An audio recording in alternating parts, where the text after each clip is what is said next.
I say a very good afternoon to all my fellow councillors and to your council officers. The more legalistic of you will know that this meeting has been conducted under Standing Order number 3, which permits us to suspend standing orders. To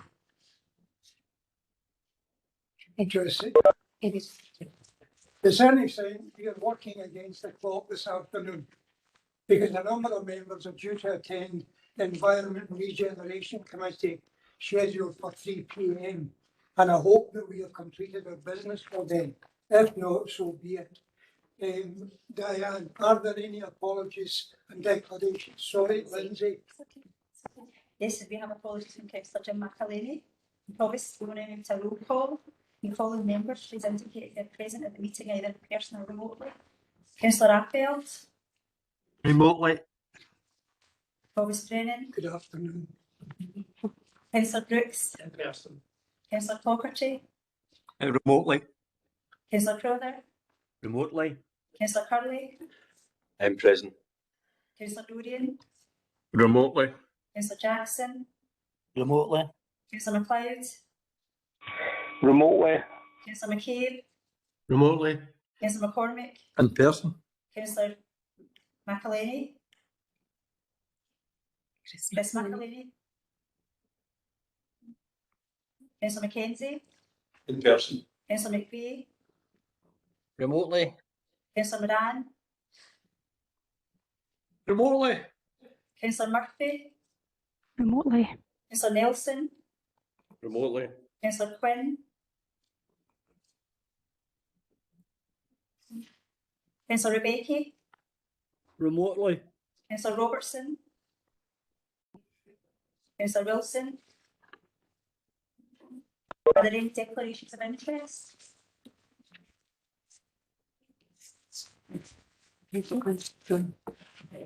Okay. Councillor Quinn. Councillor Quinn's there. And Yes. we did a roll call then. Okay, thanks. Problems getting in, so I've had to join via the web browser and the app, so there seems to be a problem with the app. So I'm here remotely. So thanks very much. You made it in any case. Is that the roll call complete, Lindsay? That's great. Just in case you get disoriented looking at the screen and wondering who's who and where that person is. On my right here in the chamber is Councillor McCormick. On my left, Councillor Curley, Councillor Mackenzie and Councillor Brooks. So you know where they are, right? You know where they live. Agenda item number 2 is called Recovering Justice Systems Reform Consultation. This is the Council's response to a Scottish Government consultation. Earlier this month, workshops canvassed the members' views on potential reforms, and those views are reflected in the submission. Martin, would you like to speak on this? I have nothing in particular to add to this, Provost. The responses, though, are due back by the 9th of November, hence submission to this special council rather than holding it back to policy and legal. Happy to take any questions. No.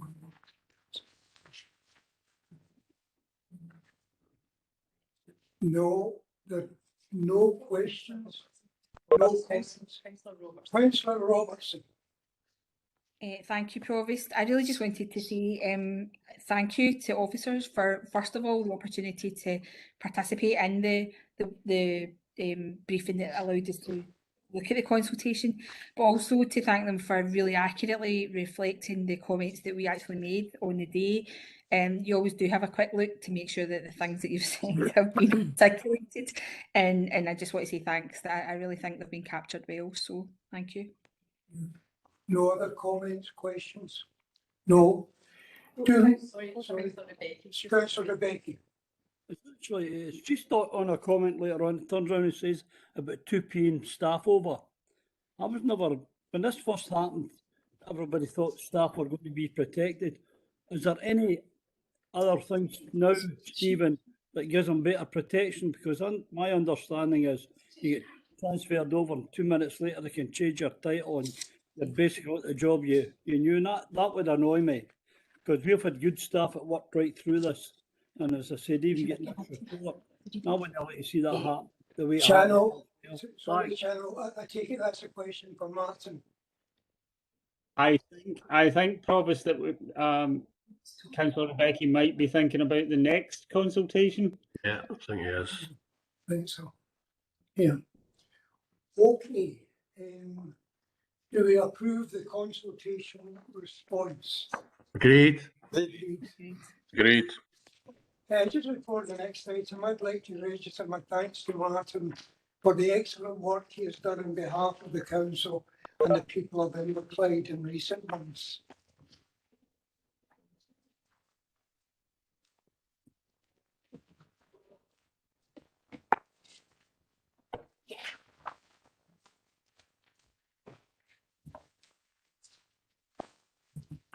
Right, item 3 is the National Care Service Scotland consultation.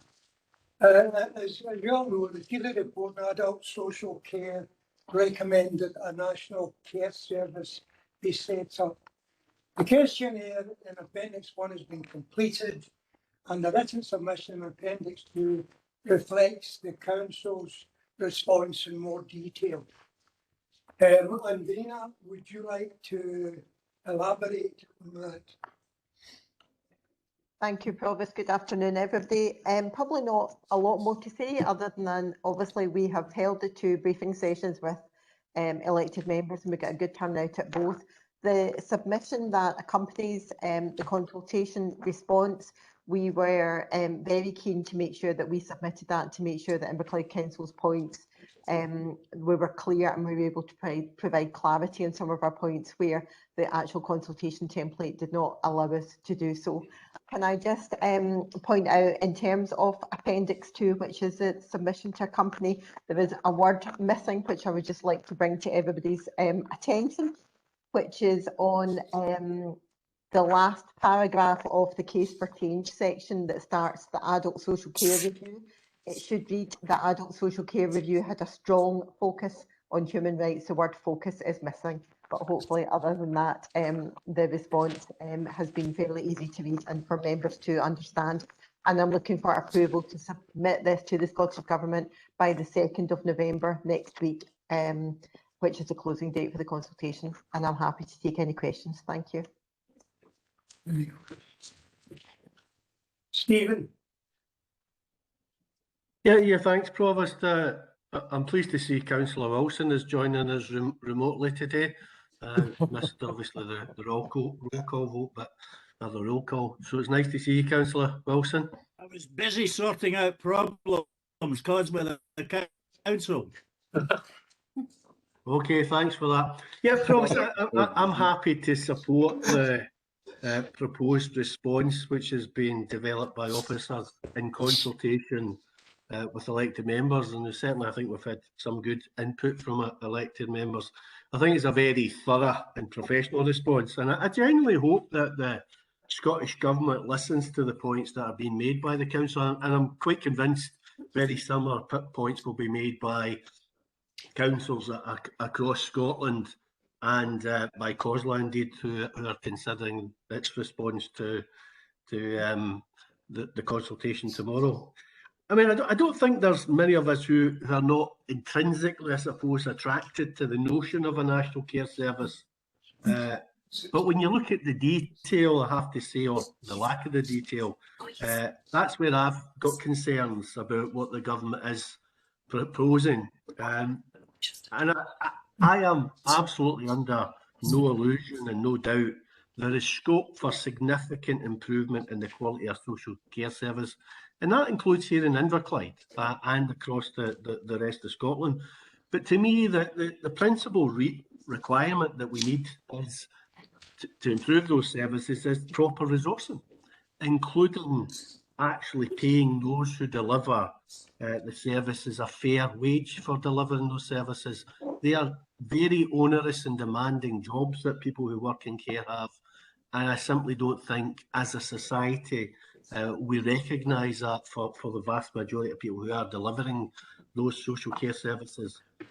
And I think if the government is intending to provide additional resources, and I very much hope they are, without cutting funding to other council services, other public services, those resources could be used now to improve the quality of service. We don't need to wait till legislation goes through Parliament. We don't need to wait until new structures are established. We could be delivering those better services now with the better resources under the current government governance arrangements. And as the paper argues, there may be a case for a national care service. The paper obviously sets out a number of areas where potentially such a national body would have a role to play. But I simply don't believe that the model that seems to be being proposed by the government is appropriate. I think it's nothing more than another vehicle to erode local democratic accountability for the services that we provide to our communities. So, and we've saw that in the past with other changes and laws around police services and fire services.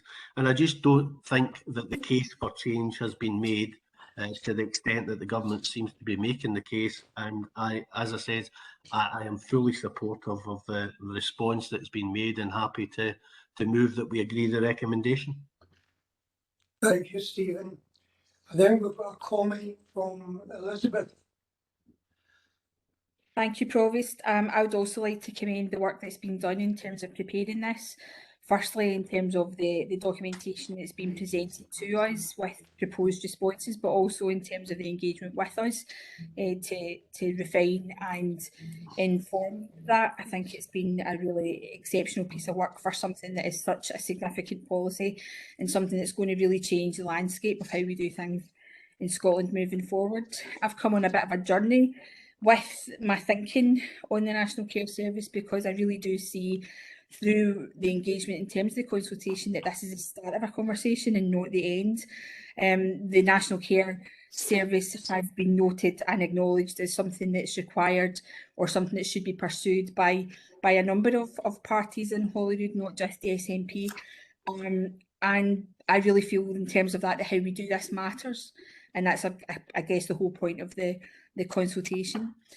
I guess the issue about resources is almost a case in point, that if we want the resource context for how we deliver care to be addressed, then perhaps doing it on a national level is the way to ensure that that's robustly achieved. I think it's very crucial that a range of voices are heard in terms of this particular consultation, and myself and Councillor MacLeod have done some media in terms of that, along with Stuart Millen, to make sure that people across the community get to put forward their responses to the consultation in addition to the response from the council, because our voice is only one voice, our opinion is only one opinion. I'm thankful there's a human rights approach being adopted in terms of this piece of work, and that we do have an opportunity to really look at decision making in terms of care in the right place, with living and working experience central to how things happen. I think that our response that we are providing, which I'm very happy to support, does call for more clarity. It does call for more engagement. And we would like our colleagues in another sphere of government to really work towards getting the balance of local and central aspects of moving this piece of work forward. So, Provost, I'm also happy to support this particular response to the consultation. Thanks very much, Elizabeth. Garrett, you have a question? I'd like to thank Andrina for a very comprehensive briefing, which she gave to all members, because I wouldn't like to have been trying to pick my way through the consultation myself. I have concerns basically relating to the way that the centralisation of the police and fire services went. And I think we would lose some local accountability, which we certainly have done with these services when they've moved over.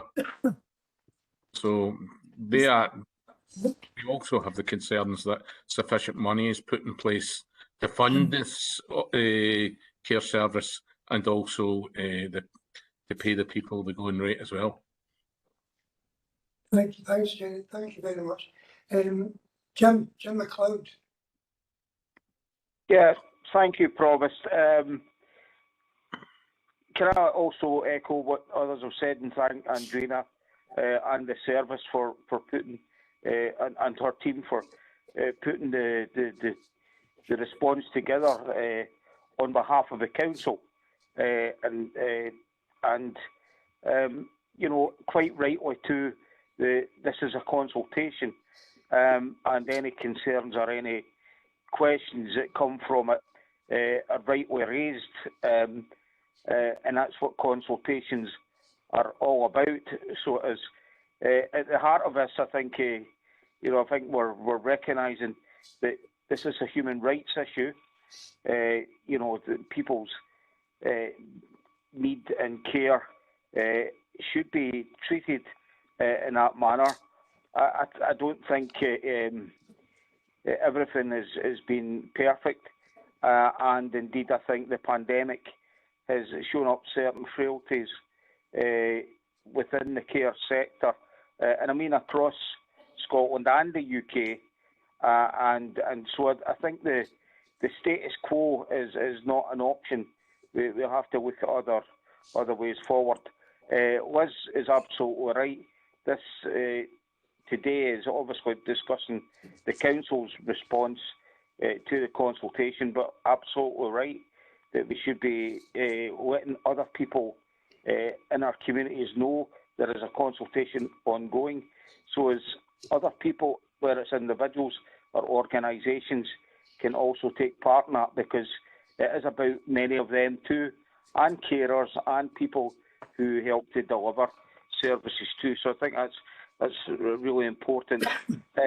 Now I know that certainly at the briefing last week, there was some concerns about what I was maybe raising, but I just wanted to let other people know that about the letter that was sent out on behalf of Scottish Care and Inclusion Scotland, which was supported by many other organisations throughout Scotland. I also forwarded that on to you, but I just wanted to make you aware that there is a different viewpoint to some of these things as well. But yes, I'm happy certainly to support the response that's going back to the Scottish Government as part of the consultation. Thank you. Thanks, Jim. Thank you. Graham. Thanks very much, Provost. I would like to associate ourselves, my group, with a thanks to officers for all that's been done and the consultations. It's been really helpful to see, and I fully support the paper that's before us. But I think we have to see where it's sort of highlighted. And I think there's lots of words on this report, and quite rightly so. But I think page 29, or the answer to question 51, maybe sums it up. The Inverclyde Council believes that rather than focusing on structural changes without evidence that these changes are required, what we should be focusing on is adequate resources. And I think we would welcome the 4.6 billion handed to the Scottish Government yesterday by the UK Chancellor. So, as has already been said, there is funding available with no need for structural change unless we have categoric evidence that it's the right thing for the people of Scotland, for the people of Inverclyde. So this is a valuable contribution, and I just hope that members will support it, as I'm sure we will, and I hope we find other opportunities to ensure we can respond or encourage our constituents to respond to this consultation. So on behalf of my group, we will fully support this consultation response. Drew. Thanks, Provost. I would agree with everything that Councillor Brooks has said, but also remind him that the 4.6 billion given by the Chancellor yesterday was actually Scotland's money to start with. Thank you. Right. Rubbish. Thanks, Drew. Are there any further? No. Councillor Doran, Jerry, do you want to speak again? I think you're mute. No, I don't want to speak. I've already spoken. Thank you. Right. Thanks very much. Councillor Rebecca, Yep. Janet, do you Yes. want to ask a question? Yes. Yes, thanks. Sorry about that, Provost. What's worrying me is this 2-pay across, and this is going to its own chief exec, and knowing what happened the last time, people suddenly moved from a job and then they changed the wording, and before they knew it, they were not doing a job.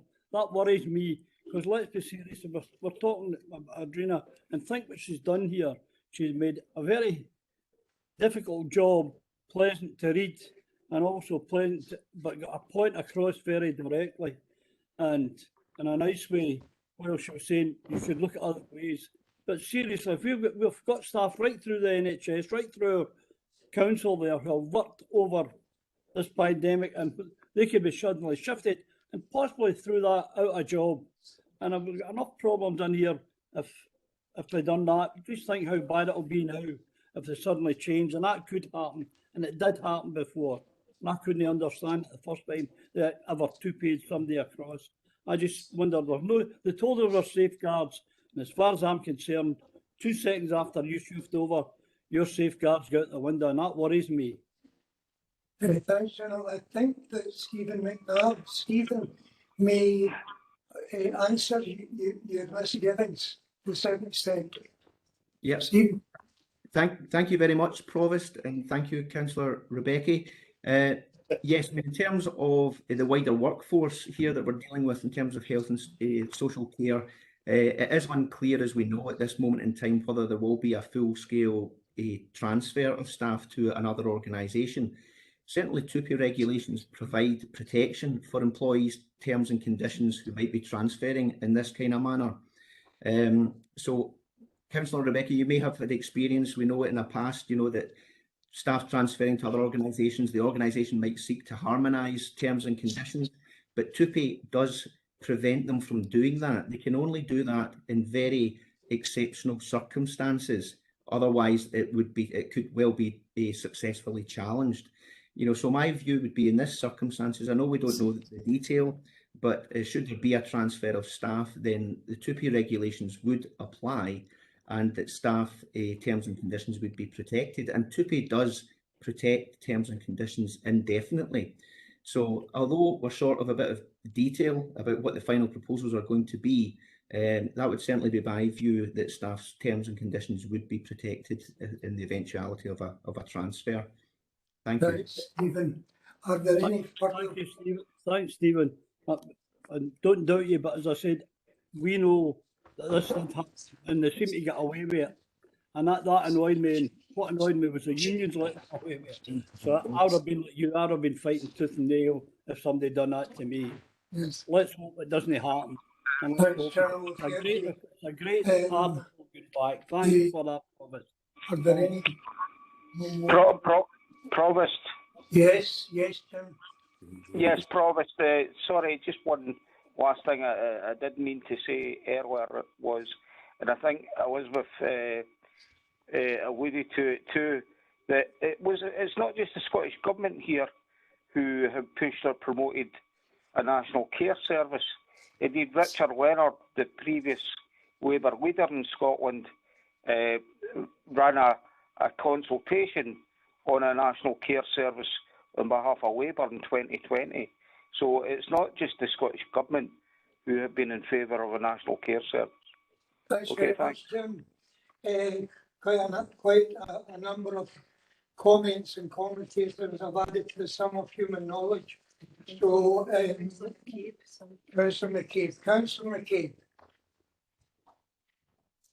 Yeah, I just want to thank Councillor MacLeod for sort of reminding us that this concept or the principle of a national care service was being promoted by the Scottish Labour Party way before the Feely review or the Scottish Government's proposed consultation. But the model of a national care service proposed by the Scottish Labour Party is different from the model being currently proposed by the Scottish Government. But at the end of the day, we're here as elected members of Inverclyde, not here as speaking on behalf of the Labour Party, to be perfectly honest. We're here as elected members speaking on behalf of our local communities. And this response is obviously seems to have unanimous support across the council, and to me is a very good response and makes very pertinent points that doesn't undermine the concept of a national care service, but clearly does question the proposed model from the government. Thank you, Stephen. No further questions, Diane. Do we agree the recommendation? Agreed. Agreed. Right. Now, at this point, there are one or two people necessary for item 4 who are not yet in the chamber. So I'm going to propose a short adjournment, around 5 minutes. Okay. And Provost, if we can just remind everyone that all officers, with the exception of the Chief Executive and Stephen McNabb, should remain. Thank you.